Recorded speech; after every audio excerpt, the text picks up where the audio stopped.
Hello friends. तो ये देखिए 1 kg स्ट्रॉबेरी केक, ये जो मैंने आज बनाया और मैं यही केक डिज़ाइन आपको बनाना सिखाने वाली हूँ और साथ में मैं बताने वाली हूँ कि 1 kg केक के लिए हमें कितना प्रीमिक्स चाहिए और कौन सा केक टिन चाहिए। तो दोस्तों ये 7.5 इंच का केक टिन है जिसमें मैंने 320 ग्राम वनीला प्रीमिक्स यूज़ किया है। उससे मैंने ये स्पॉन्ज बेक किया है। और दोस्तों अगर आप 1 kg केक स्पॉन्ज बनाने के लिए कोई दिक्कत महसूस कर रहे हैं तो आप मुझे कमेंट कर देना, मैं अलग से सेपरेट वीडियो इस पर बना दूंगी। और मेरे चैनल पर एक वीडियो अपलोडेड भी है बट वो ½ kg के लिए है। अगर आप 1 kg के लिए चाहते हैं तो उसका अमाउंट आप बढ़ा दीजिएगा, और अगर आप चाहते हैं कि मैं अलग से वीडियो बनाऊँ तो उसके लिए भी आप कमेंट कर दीजिएगा। तो दोस्तों चलिए स्टार्ट करते हैं वीडियो। तो दोस्तों सबसे पहले स्वागत है आपका अपनी यूट्यूब चैनल वैदिक केक सेंटर में। तो दोस्तों सबसे पहले मैं सुनाती हूँ इस ऑर्डर की स्टोरी। ये ऑर्डर मेरे पास इतनी इमरजेंसी में आया कि मेरे पास एक ऑर्डर था जिसका वीडियो मैंने अभी नहीं डाला है, मैं उसका वीडियो कल अपलोड करूँगी।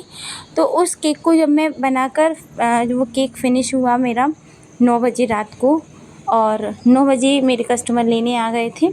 उसके बाद मेरे पास ये केक का ऑर्डर आया 9:30 बजे और बहुत ही इमरजेंसी का ऑर्डर था। तो सबसे पहले मैंने तो क्रीम निकाली फ्रीज़र में से और बाहर रख दी, और उसके बाद मैंने केक बेक किया। और बेक करने में लगभग 35 से 40 मिनट लग जाता है, और उसके बाद उसको ठंडा करने में काफ़ी टाइम लगता है। तो मैंने क्या किया, थोड़ा सा जब ये ठंडा हो गया, पूरी तरह ठंडा नहीं हो पाया था, तो थोड़ा सा जब कम गरम था तब मैंने इसकी 3 लेयर्स कट की बड़ी आराम से। दोस्तों जब जो स्पॉन्ज है जो हल्का गुनगुना होता है, गरम होता है, तो गरम में तो बिल्कुल भी नहीं कट करना चाहिए क्योंकि इसकी सारी क्रम्स निकल जाते हैं। बट ये थोड़ा सा हल्का गुनगुना हो गया था, मैंने 3 लेयर कर दी। और उसके बाद मैंने एक ट्रिक लगाई कि इसको जल्दी से ठंडा करना है तो इसको फ्रिज में रख दूँ। तो मैंने डायरेक्ट उसी प्लेट पर, फ्रिज की प्लेट पर मैंने ये तीनों लेयर रख दी। एक के ऊपर एक नहीं रखना है, इन्हें फैला कर रखना है ताकि ये जल्दी से कूल हो जाए। और ऐसा ही हुआ, 5 मिनट में तीनों ही लेयर ठंडी हो गई। और फिर मैंने क्रीम निकाली बाहर, और क्रीम निकालने के बाद मैंने इसको, थोड़ा सा ही हार्ड हो गई थी, मैंने इसको स्मच किया। दोस्तों जब हम क्रीम बना कर रख देते हैं और फिर हम उसको यूज़ करने लगते हैं तो दोस्तों ये फटी फटी हो जाती है, हार्ड भी हो जाती है। तो इसके लिए आप क्या कीजिए, यूज़ करने से पहले उसको अच्छे से मिक्स कर लीजिए, स्मच कर लीजिए ताकि अच्छे से सॉफ्ट हो जाए और यूज़ करने में हमें आसानी हो।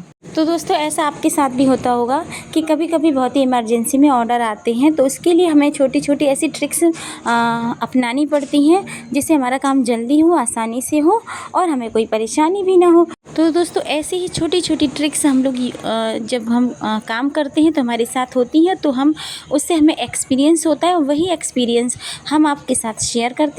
तो दोस्तों मुझे कमेंट करके एक बात और बताइएगा कि जो मैं आपको ऑर्डर की स्टोरी सुनाती हूँ क्या वो आपके लिए यूज़फुल होती हैं, आपके लिए हेल्पफुल होती है। मुझे तो लगता है कि मेरा मानना है कि ये आपके लिए बहुत हेल्पफुल होती होंगी, क्योंकि अगर आप बिगिनर्स हैं या आप केक ऑर्डर पर बनाते हैं तो आपको किस तरह से कस्टमर डील करने होते हैं, क्लाइंट को डील करना होता है, किस तरह से उन्हें सेटिस्फाई करना होता है, ये सारी चीज़ें हम एक दूसरे से ही सीखते हैं। इसलिए हम अपने एक्सपीरियंस आपके साथ शेयर करते हैं।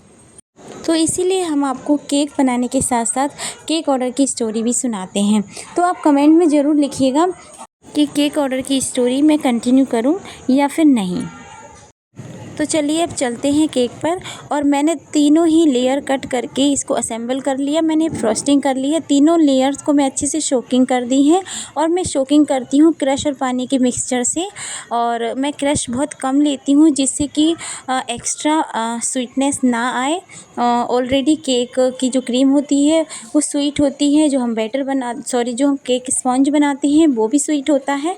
और इसके बाद अगर हम शुगर सिरप भी अगर यूज़ करते हैं तो केक काफ़ी ज़्यादा स्वीट हो जाता है। तो उसकी ज़्यादा स्वीटनेस ना बढ़े इसके लिए हमें शुगर सिरप की जगह क्रश में पानी मिलाकर उस सॉल्यूशन को यूज़ करना चाहिए, ताकि उससे फ्लेवर भी अच्छा आता है और स्वीटनेस भी ज़्यादा नहीं बढ़ती है। दोस्तों मैं तो वही यूज़ करती हूँ, और सभी का अपना अपना है, जिसको जो भी सूटेबल करता है और अपने कस्टमर की रिक्वायरमेंट के हिसाब से सभी होम मेकर्स अपने हिसाब से काम करते हैं, इसमें कोई भी प्रॉब्लम नहीं है। तो दोस्तों मैंने क्रम कोट करके केक को रख लिया था 15 मिनट के लिए मैंने फ्रिज़ में। चूँकि मेरे पास ज़्यादा टाइम नहीं था तो मैंने ऑलरेडी ओनली 15 मिनट फ्रिज़ में रखा और उसके बाद मैंने इसकी आइसिंग करना शुरू कर दी। केक की आइसिंग आप 2 तरह से कर सकते हैं। अगर आप बिगिनर्स हैं तो आप पाइपिंग बैग में क्रीम भरकर उसको अप्लाई कर सकते हैं, और अगर आपको थोड़ी बहुत प्रैक्टिस है तो आप इस तरह से पैलेट की हेल्प से भी आइसिंग कर सकते हैं। जिस तरह से आपको सुविधा हो उस तरह से आप काम कर सकते हैं। मैं भी कभी पाइपिंग बैग से कर लेती हूँ, कभी डायरेक्ट कर लेती हूँ, जैसा मेरा मूड होता है, जैसा मुझे सूटेबल लगता है मैं उस हिसाब से काम कर लेती हूँ। बस काम होना चाहिए और परफेक्ट होना चाहिए। ठीक है दोस्तों, तो ये देखिए मैं कर रही हूँ इसकी आइसिंग टोटली आपके ऊपर है, बट जो फिनिशिंग है वो परफेक्ट आना चाहिए, एकदम स्मूथ दिखना चाहिए, सरफेस भी दिखना चाहिए, साइड में भी दिखना चाहिए, एकदम स्मूथ अलग दिखना चाहिए कि हाँ अब ये फिनिशिंग अच्छे से आ गई है। बेसिकली फिनिशिंग में काफ़ी टाइम लगता है, सो इसमें घबराने की कोई भी बात नहीं। तो देखिए दोस्तों, मुझे भी काफ़ी टाइम लग जाता है फिनिशिंग करने में, बट मैं पूरा अपने आप में सेटिस्फाई हो जाती हूँ तभी मैं फिनिशिंग छोड़ती हूँ। देखिए जहाँ पर भी मुझे कम ज़्यादा लगती है मैं बार बार क्रीम लगाकर अप्लाई कर कर उसको दोबारा से स्क्रैपर यूज़ करके और उसकी फिनिशिंग करती जाती हूँ। और जब तक मैं खुद में सेटिस्फाई नहीं हो जाती तब तक मैं फिनिशिंग करती रहती हूँ। और ये देखिए मुझे इस केक को फिनिश करने में काफ़ी टाइम लग गया, क्योंकि इस केक के लिए मेरे पास ज़्यादा टाइम नहीं था ना, इसलिए इस केक को बनाने में मुझे बहुत टाइम लग रहा था। जब हमें इमरजेंसी होती है दोस्तों तो हमारा काम लेट ही क्यों होता जाता है, ऐसा मेरे साथ अक्सर होता है। और अब जाके मुझे थोड़ा सा सेटिस्फाई मैं हुई कि हाँ अब मेरी फिनिशिंग लगभग हो चुकी है, अब मैं ज़्यादा इसमें टाइम नहीं खर्च करने वाली, और अब लग भी रहा है कि इसकी फिनिशिंग ठीक से हो गई है। क्योंकि मैंने जो इस पर डिज़ाइन सोच रखा था उस पर फिनिशिंग की बहुत ज़्यादा ज़रूरत थी। अगर फिनिशिंग ठीक से नहीं होती तो वो दिखता, और जब तक केक की फिनिशिंग अच्छे से नहीं आती, लुक वाइज अच्छा नहीं लगता, प्रोफेशनल काम हमारा नहीं लगता। इसलिए हमें प्रोफेशनल दिखाने के लिए केक के अच्छे से फिनिशिंग करना ज़रूरी होता है। और इसके बाद मैंने इसको सेट करने के लिए भी नहीं रखा, उसके बाद मैं इस पर लगा रही हूँ निशान, क्योंकि जो मैं डिज़ाइन बनाने वाली हूँ उसमें मुझे थोड़ी सी परफेक्ट मेज़र की ज़रूरत थी, क्योंकि मुझे लाइनिंग बनानी थी। तो लाइनिंग की जो डिस्टेंस थी वो अलग अलग ना हो जाए, इसके लिए मैंने इस पर पहले से ही नाइफ़ से निशान लगा लिए थे। और अब मैंने 2 कलर की क्रीम ली है, पर्पल कलर और पिंक कलर, और दोनों क्रीम से मैं इस तरह की लाइनिंग बनाती जा रही हूँ। मेरे दिमाग में कुछ था कि मैं ये इस तरह का डिज़ाइन बनाऊँ, ये बहुत ही नया डिज़ाइन है, मैंने अभी तक इसको ट्राई नहीं किया था। और दोस्तों यकीन मानिए ये जब बनकर रेडी हुआ था केक तो डिज़ाइन काफ़ी यूनिक लग रहा था, बहुत अच्छा लग रहा था डिज़ाइन। और इस तरह से मैंने लाइनिंग कर दी है, और उन्हीं जो पाइपिंग बैग से उन्हीं क्रीम से मैंने नीचे भी बॉर्डर दे दिया है। ये देखिए उसी कलर कॉम्बिनेशन में नीचे बॉर्डर दे दिया है, और मैंने लिख दिया था जैसा कि हमारे क्लाइंट ने बताया था, हैप्पी बर्थडे अक्षत लिख देना, तो मैंने इस तरह से लिख दिया था। बस अब मुझे इस पर बनाने थी रोज़, और उसी क्रीम से जिस क्रीम से मैंने लाइनिंग बनाई है उसी क्रीम से मुझे रोज़ बनाने थे।